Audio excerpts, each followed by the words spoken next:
Who ready? Who ready? Who? Husky Welcome to the second edition of the Huskies Pulse podcast. This is Clarence Nelson, and today we're in the den with Huskies D-line coach Randy Spencer. Welcome. Thank you. And we have D-line defensive end number 56, Wes Johnson. Welcome. Thank you. Very good. And thank you to the folks who are listening to this podcast. Let's talk a little bit about yourself, please, Randy. Can you give me some background on how you got involved in football and how you ended up here at the Huskies? How I got involved in football, I was about 12 years old, walked down the street, and there was a fair, and there was a tent, and there were some kids playing football, and I asked what it was. I signed up, ran home, and told my mom I signed up for football. Terrific. How many years ago was that? Jeez. Let's see, 33 years ago. Wow. Yeah. 33 years. And after your career, you became a coach. What spawned you to become a coach? I just love coaching. I've always helped out here and there, and it's kind of the level that I coach at. I love helping young men turn into real men. So terrific. And how did we end up with you here in Edmonton at the Huskies? I think I was talking to Ian, that was the head coach at the time, and I wasn't coaching. I was kind of in between. While I was having my kids, I took a few years off at the early stages, and then somehow he finagled me back into coaching. I've been here since. Well, we thank him for that. So terrific. Wes, what year eligibility are you in right now? This is my third year with the Edmonton Huskies. Third year, wow. And where'd you play high school before this? I did my grade 12 year at Shep here in Edmonton. Before that, I played for a high school team in Ontario. And your defensive line, have you always been defensive line, or did you do something else? No, so high school in Ontario starts grade 9. So grade 9, I came in like 150 pounds, super skinny. So the grades were 9, 10, 11, 12, 13, all on the same team. So I was playing safety. Then got moved down to linebacker, and then COVID, lost my grade 11 year. Came here to play Team Alberta for grade 12. Alberta had football. Was playing for Team Alberta in a drill. Blew some kid up, and they're like, hey, how would you like to play D-line? So I was like, sure. Moved to D-line, played my senior years offensive line and defensive line. Wow, and both ways. So Both do you ways. find that a benefit to having played both ways too? Yeah, it definitely helps me think in the mind of an offensive tackle and how they block and kind of the things I can do to get past them. And football is what you're doing right now. Have you always done football, or have you done other sports? I started football 7, 8 years old, so I'm going on 13 years-ish of playing. But yeah, growing up, played every sport you can think of. And so this question is merely for both of you, and maybe Randy can help out with this one. Can you tell me how football is different from other sports, and why you would encourage somebody to play that sport? Well, it's team-oriented, so you have a lot of sports where you don't have to rely on anybody else, but within football, you have to rely on everybody else to do their job so you can actually win. It's not a one-man game, and even if you have tremendous athletic ability at one position, you still need everybody else so that you can really execute and come out with the win. And having your coaching background, and Wes here now in your third year, what advice would you give somebody who is either coming into football for new experience, or maybe even trying to go to that next level after high school? What would you tell that person? Yeah, so definitely look at football as a way of building relationships. Like, football is going to come to an end eventually, right? I can't tell you how many, whether it be job opportunities or just trips or things like that, or people I run into 5, 6, 7 years down the line that I used to play football with, and that bond, it's still there. Terrific. Outside of football, because football is important for you folks and the coaches and the players and the Huskies, what do you guys like to do outside of football, Randy? Let's see, like hobby-wise, I love to cook. So that's one of those things, and I have 3 daughters, so that keeps me pretty busy for the meantime. Yeah. That's great. Wes, what about you? So outside of football, I also play handball for Team Alberta, Team Canada. So I'm busy traveling in the off season playing another sport. So Well, that gives, that's a great thing because I've heard, multiple sport athletes or multi-sport athletes are among the healthiest and most active and they benefit from both sides of that, building muscle memory in a different way, keeping sharp that way, and giving a little bit of break in between sports. Do you find that's the case when you're playing on it sports? definitely keeps me in better shape than I would otherwise be and gives me different perspectives on both sports. Randy hinted to this. He likes food. He likes cooking. Yeah. But if I was a new person to Edmonton, and I'll ask this of Wes first, where would you suggest finding some of the best food or in Edmonton? Some of the best food, you got to look for maybe the spots that aren't on TripAdvisor, look a little bit run down. That's where I've always found some of the best foods, the places that don't look popular. And Randy, how about you? That's too hard. You got to get into each type of food, and then I can start giving you a list of places to go. But no shortage of places. No shortage. Edmonton's got a lot of great food. Great. Randy, let's talk a little bit about how to prepare athletes for this game. When it comes to drills and skills and other things that you employ to make your D-line better, what are some of your favorite drills you like to use for that development? Most of the drills are kind of basic. They translate throughout for every single position. It's not about the drills. It's about understanding the minute technique that is associated with the drill and translating that directly to the position.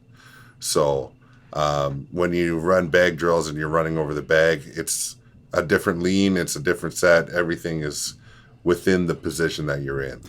I agree a lot with what you said. I've been to a number of different coaching clinics, and you can get ideas from all sorts of coaches and things, and you can get pretty dynamic. But would you agree that the most basic ones with a twist and maybe a modification to those specific type of athletes and position is important? Yes, 100%.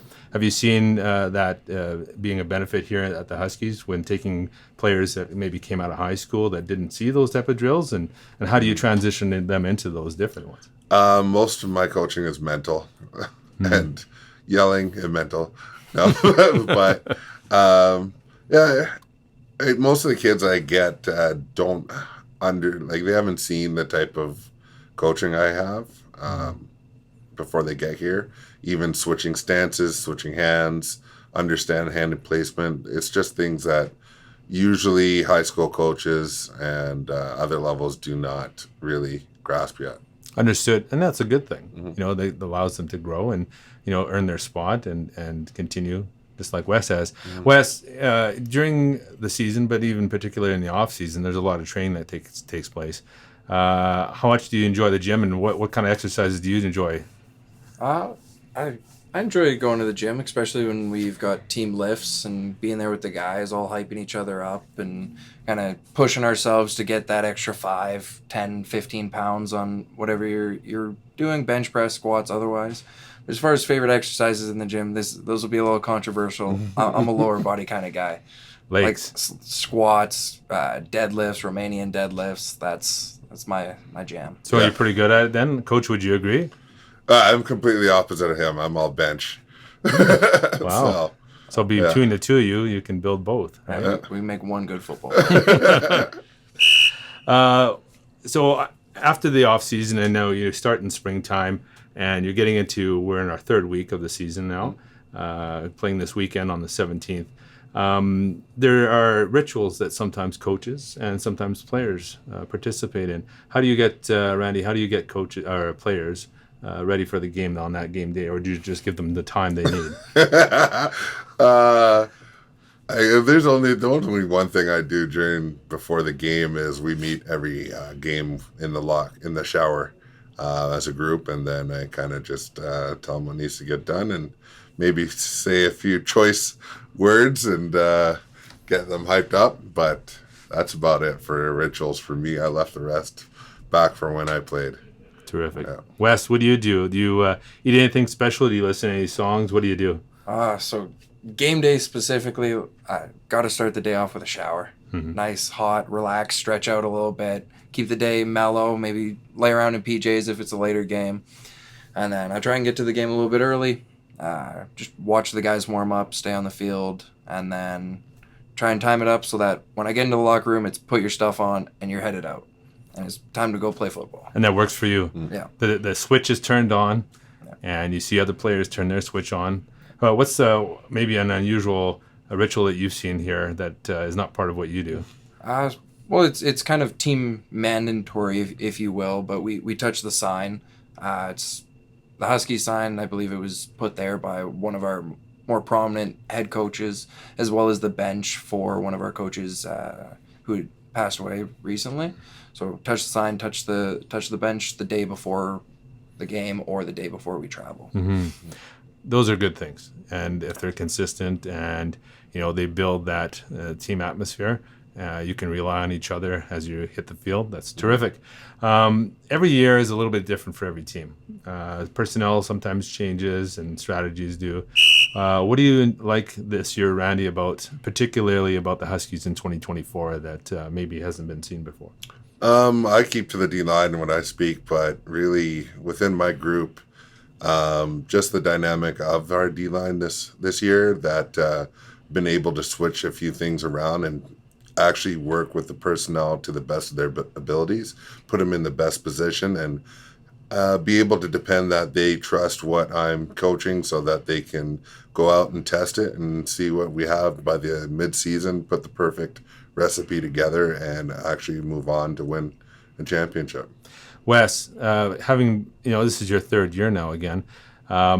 What do you see this year that you haven't seen in other years past with the 2024 season?